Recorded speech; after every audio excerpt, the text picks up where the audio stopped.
to qualify for our library, you have to be visually impaired or physically limited. And how we think of it as anyone who cannot hold the book, turn the pages, or read the print qualifies. So we're not just talking about limited vision, we're talking about limited mobility too. Most of our people actually call our librarians directly. They have a direct relationship with them, and they could always call them. We focus mostly on Braille in audio format. The audio format in the analog was much more complicated to use. The digital program, people think, oh, I can't run a computer, or I can't do this. It's so much easier than the analog, the previous version.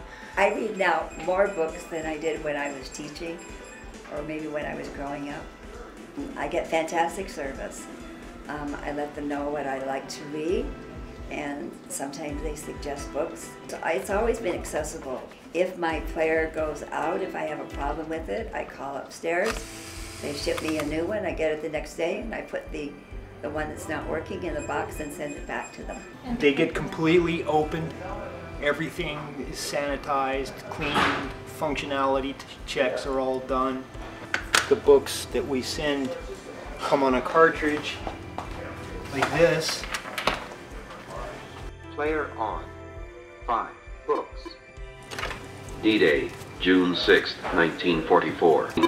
We have all the basic functions on it. There's a fast forward button, a rewind button.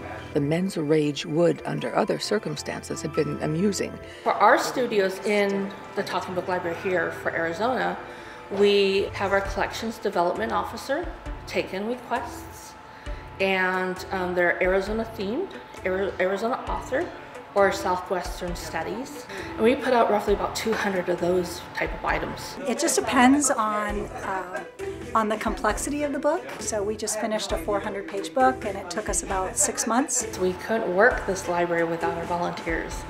Our volunteers do everything from putting the right books in the right box, to making sure that all the machines are up and ready for service and sent out to the appropriate people. So roughly about 300 volunteers for this branch alone.